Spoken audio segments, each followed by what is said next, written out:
Hello, Lottie. Hi. There we go. We got there in the end. So sorry that took so long. Can you hear me? Either. Yes, there we go. We got you. Perfect. Good. Yes, Zoom decided to do an update, a substantial one, just to the open the app. So here we go. You're not the first and you won't be the last. It's you just find that Zoom needs to update the moment they need to have a call.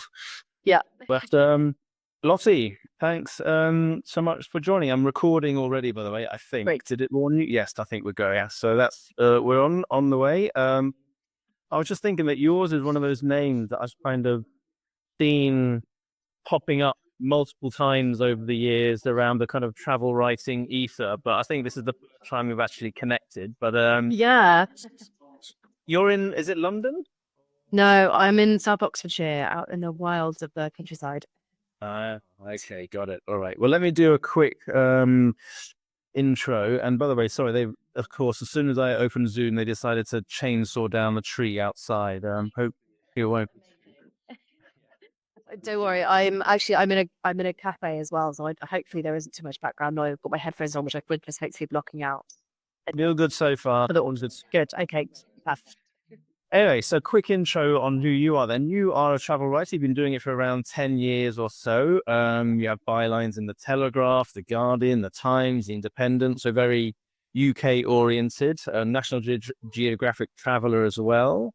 You've done some radio work for BBC Radio 4. You've done guidebooks. I think I saw you started out with rough guides, if I read your LinkedIn correctly. Yes, I do. And I've also seen you kind of quoted as an expert on BBC News TV because you are also the author of two books, Dog Friendly Weekends and Dog Days Out. And that's kind of what I want to hone in on this call today because um, it's one of those questions I think a lot of travel writers or a lot of writers have is, go general and go wide and do a little bit of everything that might interest them, or specialize and go niche and become an expert in something. And so you've kind of maybe just talk us through your journey today and how you happen to land on that as a specialism. It was such an accident, a very happy accident, but it was such an accident. So yeah, as you mentioned, I started my career at Rough Guide, working on my digital content on social media. I worked my way kind of up through the digital team and ended up leaving there to go and join a digital publisher. After that, worked with them for a couple of years, launching a travel website, and then went freelance. And so for the whole of the beginning of my career, I was very much a generalist. I just, I would travel anywhere and everywhere and would write anything I could really get my hands on. So that's how it all began. And then I guess the dog side of things, it only came about because I got a dog. It was such an accident. I was desperate for a dog. I got one. I was living in London at the time. I got a dog. And I was writing bits here and there from Telegraph going around the UK, doing something to them, and the dog came with me. And while I was traveling with the dog, I discovered that there was just really like all the content out of dog owners was just crap. It was rubbish. It was like vague and often out of date or often just not correct and often written by people who clearly have never had a dog. And so are rating these, beautiful little centre hotels that are like, miles away from the nearest pub. Um, so I just thought there is obviously a gap in the market here for somebody who knows about traveling with dogs, and maybe that could be me. Seeing as I had travelled a bit with my dog for work. So that's kind of how that all began. And I put together a proposal for a guidebook, originally sent it to Dorling Kindersley, who sat on it for 10 months and faffed about with it and eventually decided that I did want to move forward with it. And then within a month, I had approached Back Guides and they had said, yeah, let's do this. We'll give it a go. Why not? We're not really sure if there's a market for it, but we'll see what happens. Was that your first foray into dog friendly travel writing was a full guidebook, or had you done kind of shorter articles before? I had done a few bits here and there, a few pieces, a few roundups in about dog friendly places, stay, and that kind of thing. But yeah, but really the niche came.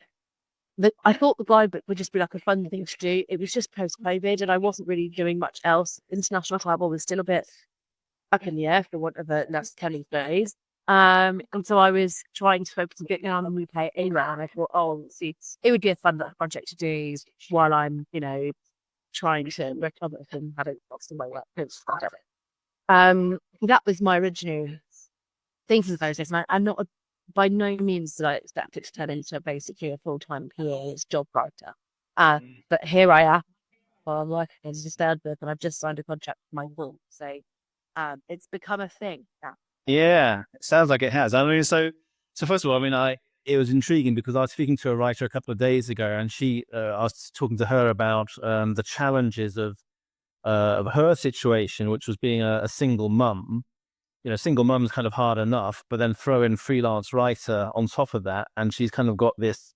But she'd worked out a way to make it work, But I guess maybe having a furry baby is kind of a similar bind, So does that dog go with you everywhere now because you're writing about dog-friendly travels, or are there still some things you do without it, or how does that all work? So basically, yes, initially having a dog wasn't that much of a bind for me because I had a partner at the time, and so I would go away to India for 3 weeks, and he would look after the dog, or maybe he would drop the dog off with my mum, and she would look after the dog, whatever.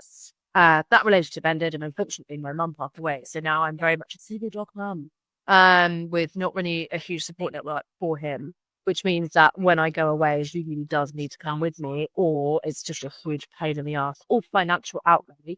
The great thing is that with a dog, at least you can just pay somebody to have them for the week. Whereas, I mean, it's not as easy as that. It's quite hard to find people who will do that. If anyone listening would like to look after my dog, please take him away. But at least I can do that. You can't do it at a show or give body it did. Harry, it's frowned upon if you case and to take your children away from you. I don't know. But So you go, but yeah, exactly. But no, so I now it's just kind of happened that my career has matched up with my now having actually quite a needy dog who doesn't really like to be without me. It's quite convenient for me in a sense that that my career allows me to juggle having the dog and doing the job because it's all about taking the dog with you anyway, which is great. And in a way, it's even better for me in that sense because so many people have the same problem. So many people have dogs getting too anxious to be without them, or have separation anxiety, or they, are too much of a nightmare to be looked after by anybody else. Nobody wants to touch them with a barge. I relate to all of those things, and other people relate to the issues that I have with my dog. And so I've got a really special relationship with my readers and with people on social media who are dog people, and that really helps with my work as well. And yeah, it's all just become this really beautiful symbiotic experience. And I do with the website Trusted House Sitters. It's like this pet sitting website that I've used it on the other side because we had to leave some animals behind when we left Hong Kong, and so my kids have always been badgering me to get other pets, and so that's our kind of little substitute to have little weekends away with looking after somebody else's furry babies for a while when we can. Yeah. I would love to do that, but no, I found it quite unreliable actually. So it's a bit because nobody's paying any money to come and stay in my house. So you often get people, they just cancel like a week in advance. And it's like, oh, I'm just not be able to do that in myself. But so it gets a bit frustrating in that sense. So I don't bother with it. Also, I need somebody who's insured and qualified because my dog would be like that. All right, so let's talk more generally then about kind of niche stuff versus generalizing. Presumably there are certain advantages of being like the go-to expert for dog-friendly travel in the UK, but there are probably some disadvantages as well. So maybe you can kind of weigh those up for us. I mean, do you get more work this way? Do you get better fees this way? Or are the cons kind of, do they outweigh, or how does it all balance out? This is such a good question. It's something that we talked a lot about in our newsletter. I don't know if you mentioned it, but I run a newsletter called Talking Travel Writing, which is kind of sorry, I should have travel writing on Substack. Yeah. So we have talked about this loads in the newsletter because it is such a mysterious thing for people. As how, like, at what point in your career does the editor start coming to you for things? Like, at what point do you get to be that person who doesn't have to pitch for work anymore? I don't want to sound smug, but I am smug because I am that person now. I very rarely pitch for the because I am that gangster. And it's not just on work either. People will actually got all sorts of stuff. Partly because I've got lots of experience. I've worked with lots of editors. I've been in this game for 12 years. So I'm a fairly well-known name among colleagues. And so I do get people coming to me for random features, especially liquid data stuff.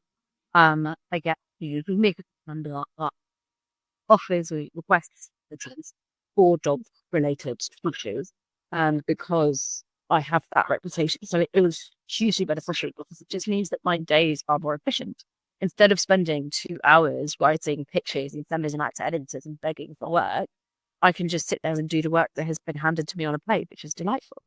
So it means that my days are more profitable. It means that maybe I can work less. I, have gone from before when I was a generalist and I was pitching all the time. I went from working probably 8 or 9 hours a day, 5 or 6 days a week at least.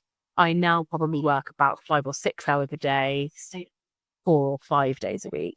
I earn more, but I work less. So there is that kind of that a balance has shifted for sure. The balance shifted a bit, and I do think it's because of the dog works essentially. However, there is obviously that concern where you might get pigeonholed and you might get overlooked in certain things. And that definitely happens. I'm sure it happens. I wouldn't necessarily know that it's happening because editors are having conversations behind coach rules, and somebody might say my name and say, "Oh no, she's more like dogs now. We won't ask her." Maybe they just didn't think of you because of the dog stuff now, which is fine because the dog stuff keeps me afloat.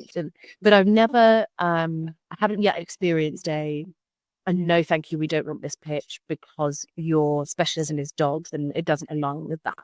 I haven't had that. And I think that's probably because I've got all the experience that I had prior to niching in the dog area. So I think, being a generalist in travel, I think is extremely difficult because the competition is so incredibly high. And I always say to people, the reason I was able to do that is because I spent 5 years or 6 years working in-house as a staffer, building up my travel knowledge, my experience, my portfolio, my writing, really honing my craft with fellow editors before I then went out into the wild as a freelance. And so if you can do that at the beginning of your career, that's a really beneficial thing to do. And that means that then going and being that generalist is going to be 10 times easier because you've got a bit of staff experience and have known a few people and met a few people, and you'd be able to get probably conditions a bit easier than your average freelancer from zero. But having said that, it's not. I do think if you're very early in your career, I think finding a niche and using it is a really clever thing to do if it's something that nobody else is doing.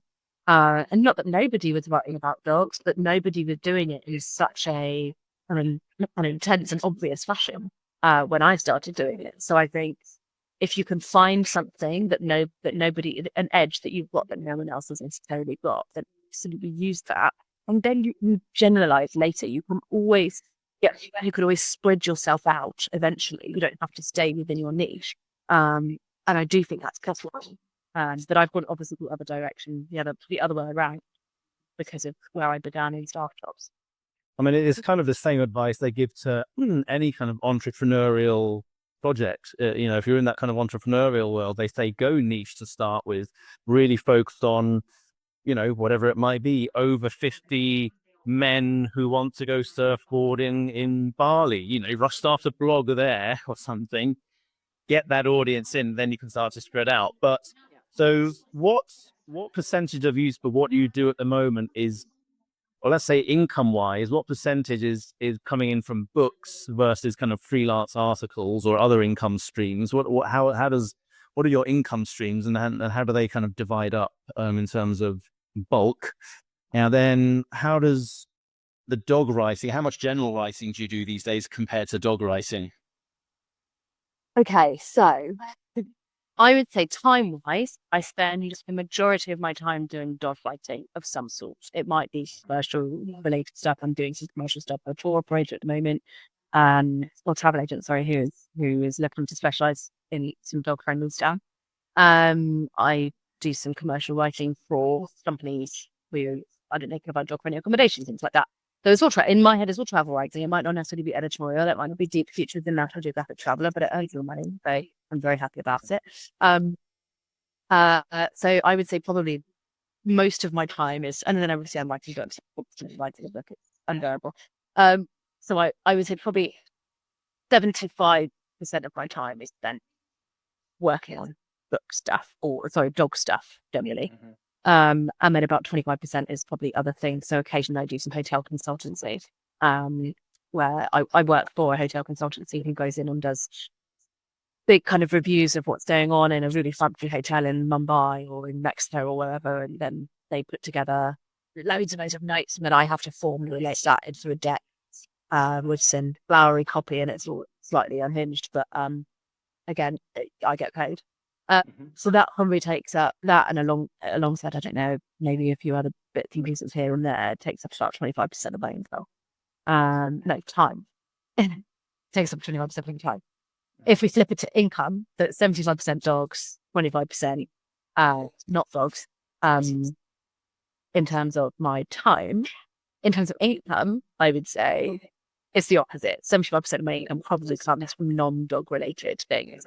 But at least non-editorial. And then 25% comes from my books. I actually think I did a pie chart recently, and I think it came out that 30% of my income came directly from my books.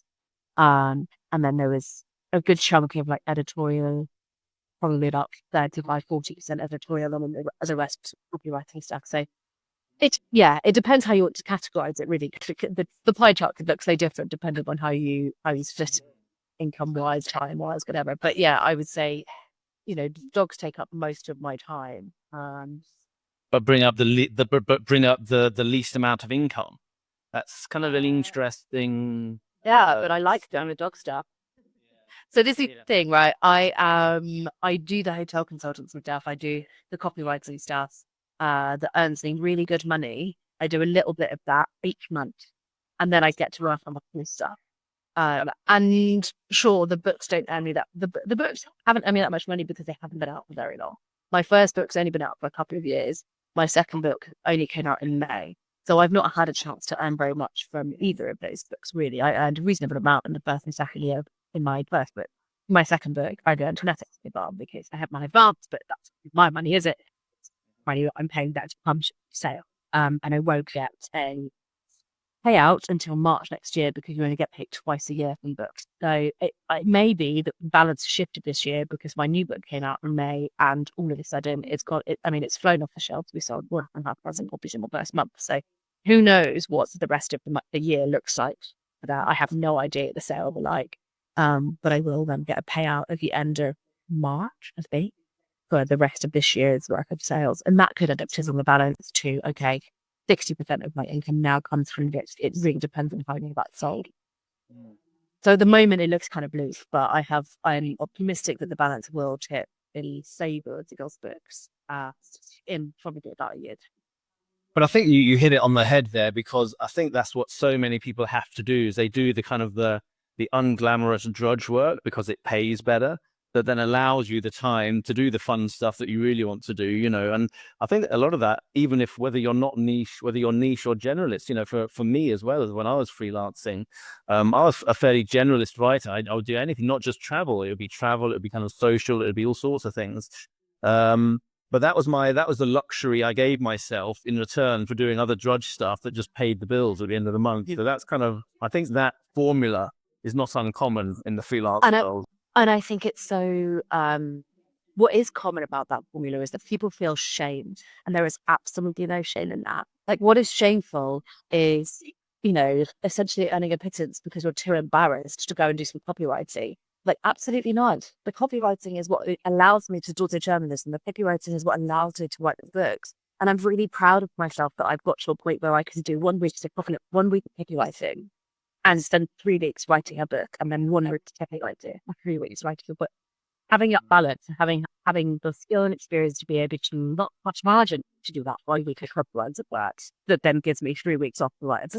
Like, that's a huge achievement. And I think people are really quick to judge if you are making loads of money from journalism, if you're not making loads of money from editorial instead of the commercial copywriting side of things. And I think that attitude has got to change, because we live in a capitalist society and we just have to get on the train, right? And that's what I've done. And I'm enjoying it and it's successful. And I think that nobody should feel shame about doing any of those things because it's clever. It's working smarter, not harder, which is saying my old boss used to absolutely love, and it riled me up to no end. But damn it, he was right.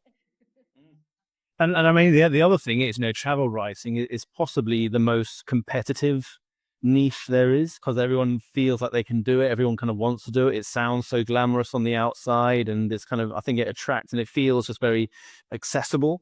So it means it pays the least as well, to a large extent, compared to finance or business and that sort of thing. So you've got to find those little buckets of gold wherever you can, really. Exactly. Totally. I completely agree. So do you ever get bored writing about dogs though? Do you feel like I've written this 5 times already this month or something, and Do you know what?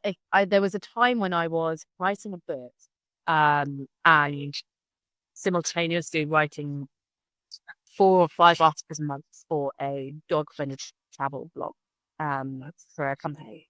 And I was earning really good money, and I was able to write my book, and I was also on an extended research trip for that book. So I was juggling all of these different things, but my life was solely, it was 100% dogs, and it was lots. It was too much. Get some balance. I think it's really important, and I've learned that over the last few years. I'm really still in my dog travel writing career because this sounds insane, but I've only written 2 books. That's only 3-4 years worth of writing in this space. I think I started writing my first book in 2021. So actually, it's been 3 years of writing in this space. Yeah. So I'm still in my relative infancy in this area. And I think I'm still finding my feet in terms of that balance, financially and time-wise, and how much I write about dogs and what kinds of things I want to write about in the dog space and what I don't want to write about. It's almost like kind of starting over again with writing that are the cards are kind of in my hand rather than the ball is in my part. Well, in the kind of editor's part more so this time. But yeah, it can get monotonous if you're constantly writing the same stuff. yourself branching out to cats at any point or anything like that? Well, my dog loves to murder authors. So definitely, well, there's a market for it because people ask it all the time. Cats and horses, absolutely not people to your animals that people like to travel with. So anyone out there got a horse or a cat? Oh. Dust. My God, yeah, that would be a challenge, wouldn't it? So I mean, we're talking about your books quite a lot. Do you see yourself as an author more than a freelance journalist then, and freelance writer? Is that kind of where you're headed, or? My journalist boxed myself in with I'm just a freelance. I'm not. I wouldn't call myself an author necessarily. I remember on my first book came out, and a friend said, "Oh, what? You're a published author?" I was like, "Not really. No, it's just guide, not brilliant, not fiction, not also." I think author feels like slightly grandiose, slightly different, but it's just telling people where to take their dog on holiday in an enjoyable and easy to read fashion. But I certainly I don't really use labels myself. We have a lot of discussion. My phone newsletter writer, definitely, we have a lot of discussion about travel journalist versus travel writing. And like, I don't really see there's much of a difference. Ultimately, writers are doing journalistic things just like journalists are doing writerly things. So I don't really think it's helpful either to box ourselves into these labels so much. So yeah, I see myself certainly more as somebody who writes books than writes for the newspapers and magazines right now, because I am writing books more.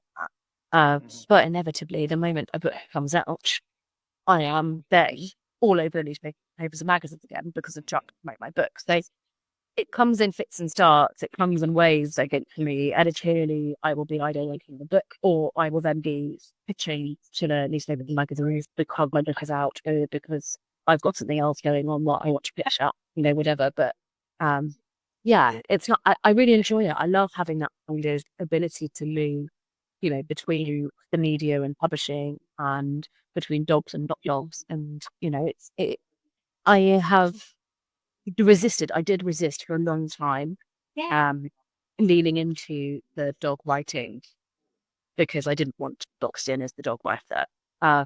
But after I saw the initial success of my second book, and the interest that the first book had as well, I think I realised it's the most simple thing to do a financial career is to move on. As the more of these books I can produce, the less I have to work in 5 years' time, because the money will just keep coming in as more keep selling.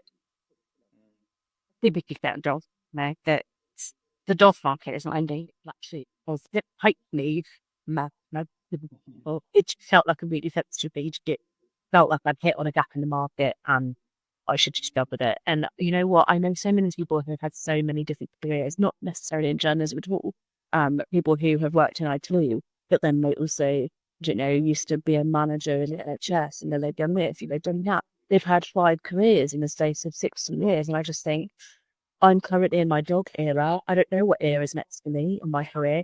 Excited about it, whatever's coming. Something will happen, and I'm sure I will change tack and whatever comes next will become too. So. Yeah. Well, if Madonna can reinvent herself 25 times over her career, then why can't we? Yeah. But just, you mentioned something there about kind of not pigeonholing yourself or not labeling yourself something. So do you not market yourself as a dog-friendly travel writer? You don't call yourself that, or So I didn't do you? for a very long time. I didn't. I still just call myself a travel writer. Mhm. I would say I'm a travel writer first and foremost, because that's where my career began. And I have more experience being a travel writer than I have being a dog-friendly travel writer, because I've only been doing dogs for 3 years. I've been doing travel writing for 12. So I would say that I identify mostly as a travel writer first and foremost, but with a specialism in dog-friendly travel. So I will always try and, if you look at my social media profiles, if you look at my Instagram, for example, it's quite clear that I do dogs. That is the vast majority of what you see on my Instagram page. I have very much switched away from just being a journalist travel writer on there and marketing myself as the dog-friendly travel expert. But I would never, in a kind of professional setting, only box myself in as a dog travel writer. And that's mostly because like I said, that's not what I am. That's not all I do. So I don't think that it's a good idea for me to just solely box myself in as that person. However, I'm not going to pretend that I don't do the dog stuff, because obviously that's a huge part of what I'm doing right now. I mean, I can also just see that but if you kind of broaden it out to like a dog travel consultant, not just a writer, like you do this work with the hotels already, you could probably go over to the States and have an entire lifetime of consulting for hotels there that want to help dogs come into their hotels and all that sort of thing. There's a whole range of things once you start thinking outside of that writer's box a little bit that you could branch into, isn't there? Absolutely. And this is the other great thing about having a niche, is that, you get your niche within journalism and you start writing lots about that, but then you also then get to enter other sectors. So like you suggested, the hotel consultants area, or, I'm doing some consultancy work for a company that runs like trips, flight free trips around the world. And I'm designing some trips for them that will be dog friendly. Much harder than it actually seemed on the surface. But I, but it's well, luckily I have been there. All the places that I'm designing the trips for, I've actually been to, so I know them really well, which is why they came to me, because I have the expertise already. And the only reason why I have that expertise is because of that journalism work, because of my books, because of my writing in the media. So it feeds, it all feeds into each other. And yeah, it's just, I think, finding yourself a niche to foster is a really, really good thing to do if you're struggling as a generalist. If you're not, you're having a great time. And if you're absolutely smashing it as a generalist, crack on. But maybe if you have a special interest, if you have a degree in something or an NVQ in something, nutrition, go into the wellness space. Go and critique those hotels that are pretending that they're serving really healthy food when actually it's all just heavy, ultra processed carbs or whatever. You could lean into all sorts of different interests and passions that you might have outside of travel, and they can almost everything crosses over with travel. So there really are endless numbers of niches that you can find.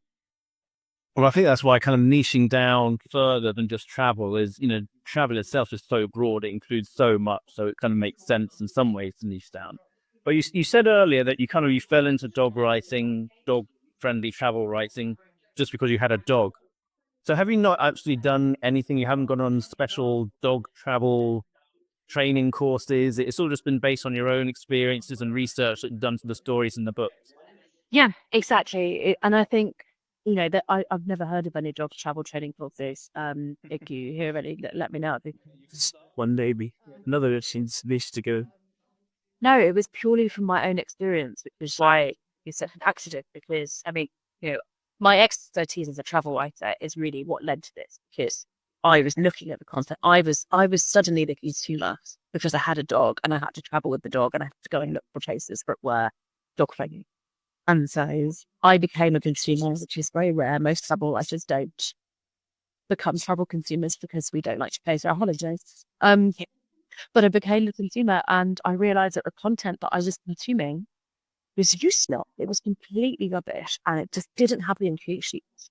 I would go to a hotel and then I would arrive and they would have, I don't know, ludicrous policies like you can't check your dog, you can't leave your dog in the bedroom, but you also can't bring them to the breakfast area, which means that I either can't have breakfast or I have to pay £20 for the tray charge to have the breakfast for my food. Like that was one of those kind of defining results for me is when I thought, okay, somebody needed to have tried this, tested this out, written about it, so that I knew not to bother coming here. Because now my trip is no longer enjoyable. It's stressful. It's complicated, and I've got to try and break a rule in a hotel. And I'm not sure which one to do, or I've got to pay extra money because I pay breakfast to be cleared. So it was those experiences, and it was only 4 or 5 trips that made me think, okay, somebody needs to actually start writing useful content for this because there wasn't any at the time. This was back in like 2011. So a little while ago, and there was so much content out there about dog friendly hotels, but hardly any of the content actually had like the detail that you would want as a dog owner to know. When I go to a hotel, I want to know where the nearest patch of grass is to my dog was up at 10 p.m. I want to know how far that's going to be from the hotel. Do they have a garden? Can he go off the lead? Like, is he allowed in the restaurant when I'm having dinner? Am I allowed to leave them in the room? Do they provide a bed? Do I have to bring my own? Are there going to be bottles? Do they have treats for them in the bar? All of these things are big questions for dog owners. These are the things that matter to us when they go on holidays. And I realised that those are the things that matter. And none of those things were being addressed in the content that was out there. So, yeah, it was very much my own experiences, my own stumblings around the world of travel as a dog owner that led to this whole thing. And the detail that you need to pay attention to when you're actually there on the other end of it.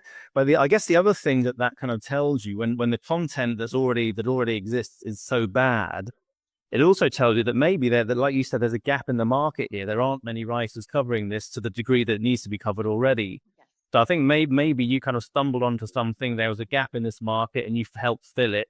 And it could be something that other people kind of look for. If you find the details, like you say, those important details that are missing for something that you would really be thinking about if you were going on a travel there, then that tells you there's probably an opportunity there as well. Yeah, Um, absolutely. how do you think that was a big part of it? I mean, do you know other dog-friendly travel writers now that you've been inside that world for a bit? Do you kind of have meetups with other people that do the similar stuff, or are you kind of the only one that you know? I know a few other journalists that have dogs and occasionally write about traveling with their dogs, but they don't write to the extent that I do. I know, there isn't really a dog travel writing community. There is a dog owning, traveling social media community. So, where thing is, travel writers are just one type of media. We're doing one type of media. We're doing, books, what we're doing, but we're doing the written word. But on social media, there are hundreds of people doing really excellent things with short form video. There are, and I know lots of people and have met lots of people through social media who are doing really excellent dog friendly travel content on social media. And that is very much their thing. I dabble in social media. I have no interest in building my web laptop and a shoot or a content creator who gets paid to create content for social media. It's not what I'm supposed to be doing. Frankly, they work way harder than I do, and I just can't be asked. I've never seen anybody work harder than an influencer, honestly. So I haven't really got any interest in that side of things, but I love consuming all of that content. And so while there isn't necessarily a community of dog travel writers, I suppose I might consider myself in the community of dog travel content creators as a whole kind of wide, broad definition of what we're all doing. Like, yeah. Right, I think that's about it, actually, Lottie. Thank you very much. Let me just check my questions. I was going to ask. Sorry. So maybe do you want to plug your third book? I mean, it's now out from 2026. Oh, really? Oh, wow. Gosh, this is. It will be dog friendly Europe. The Finnish years. Yes. So it will be 25 great destinations to take your dog on holiday in Europe. If there's complicated practical you step out getting your dog into Europe in the first place, which actually isn't as hard as you might think. But my current book is the one to plug, really. It's book days out. It's 365 things to do in the UK and Ireland. And it's essentially a massive compendium of just cool bit you can do with your dog. Amazing groceries of the day, really great walks, beaches with no restrictions. Normally beaches have some restrictions on dogs, and so I've gone and found all the ones that don't. And then loads of really unusual activities like boat trips between Germany, New Zealand, zoos, so all the stuff that you didn't know you could do with your dogs in one book. Brilliant. And I'll just mention again, Talking Travel Writing, your Substack newsletter, which I know you do with Steph Dyston, who is an award-winning travel writer in her own right, I think. I saw her name for kind of Travel Writer of the Year in a couple of places recently. So do check that out as well. But Lottie, all the best with your dog writing adventures, and I'll be keeping an eye on it. I'm sure we'll bump into each other on Substack and that sort of things. Yeah, I'm sure I'll see how things are going soon. Great. Thank you so much, Chad. Bye. Bye.